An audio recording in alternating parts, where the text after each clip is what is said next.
आज हम बात करने जा रहे हैं use of this and that, these and those. हालांकि कोर्स के बिल्कुल शुरू में दिस, दैट, दीज और दोस का हमने कुछ अध्ययन किया था, लेकिन अब इनका डिटेल यानी कि विस्तार में अध्ययन करेंगे। दिस का प्रयोग क्लोजर ऑब्जेक्ट यानी कि नजदीक की वस्तुओं के लिए होता है। इसके ठीक विपरीत दैट का प्रयोग जो ऑब्जेक्ट, जो वस्तुएं हमसे दूर हों, उसके लिए प्रयोग होता है। दिस का प्रयोग वर्तमान बातचीत के लिए होता है, यानी कि for present talking, present talking के लिए दिस का प्रयोग होता है। और पास्ट टॉकिंग के लिए यानी कि ऐसी बातचीत जो भूतकाल में की जा रही हो, उसके लिए दैट का प्रयोग होता है। दिस का प्रयोग या दैट का प्रयोग लोगों का परिचय करवाने के लिए होता है, इंट्रोड्यूसिंग पीपल। टेलीफोनिक कन्वर्सेशन में भी इसका प्रयोग होता है।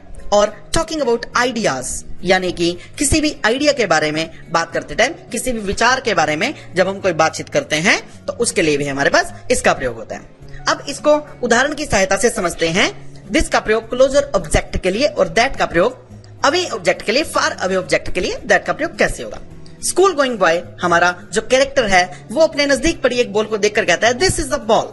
और वही कैरेक्टर हमारा जब अपने से दूर पड़ी बॉल, जो कि आप तीर के निशान से देख रहे हैं, जो कि उससे दूर पड़ी है इस समय राइट हैंड साइड में देखकर, राइट हैंड साइड से हमारा कैरेक्टर देखकर कहता है कि दैट इज द बॉल। यानी कि वही ऑब्जेक्ट जो नजदीक था उसके लिए हमारे पास यूज हुआ दिस इज द बॉल, वही ऑब्जेक्ट जो हमसे दूर है उसके लिए प्रयोग हुआ दैट इज अ बॉल। इसी प्रकार से वर्तमान की टॉकिंग के लिए दिस और पास्ट की टॉकिंग के लिए दैट।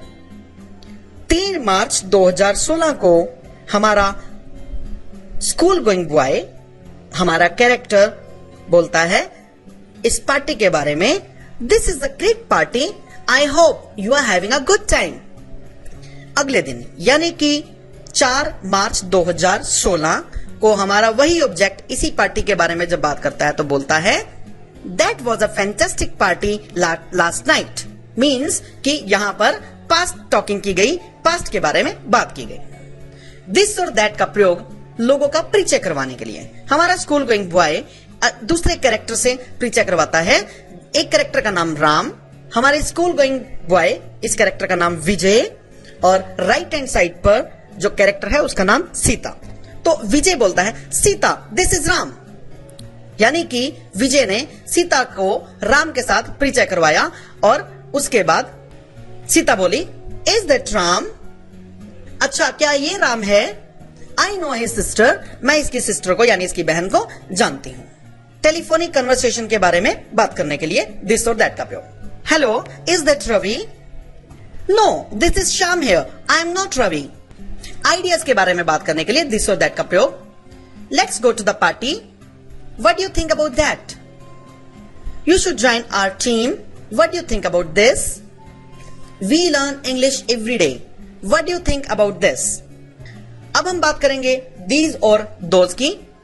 जैसा कि मैंने आपको पहले बताया कि जो भी वस्तु हमारे नजदीक हो, यानी कि जब भी हमारे पास एक से ज्यादा वस्तुएं हमारे नजदीक हो उसके लिए दीज का प्रयोग होगा, और अगर जो एक वस्तु हमारे नजदीक हो उसके लिए दिस का प्रयोग होगा। ठीक, सिंपली नजदीक पड़ी एक से ज्यादा वस्तुओं की बात करने के लिए हम दीज का प्रयोग करेंगे। चित्र में देखिएगा, दीज आर बॉल्स, हमारा वही कैरेक्टर बोलता है दीज आर बॉल्स, और उसके नजदीक 3 बॉल्स पड़ी हुई हैं। दूर पड़ी वस्तुओं की बात करने के लिए दोज का प्रयोग होता है, जैसे दोज आर बॉल्स। दिस और दैट के लिए दोबारा से तीनों कैरेक्टर राम, विजय और सीता।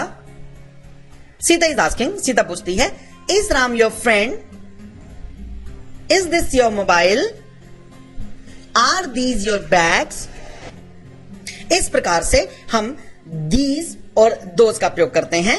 दोबारा से आपको मैं पुनः रिमाइंड कराना चाहूंगा, दीज का प्रयोग नजदीक की एक से ज्यादा वस्तुओं के लिए और दोज का प्रयोग दूर की एक से ज्यादा वस्तुओं के लिए किया जाता है।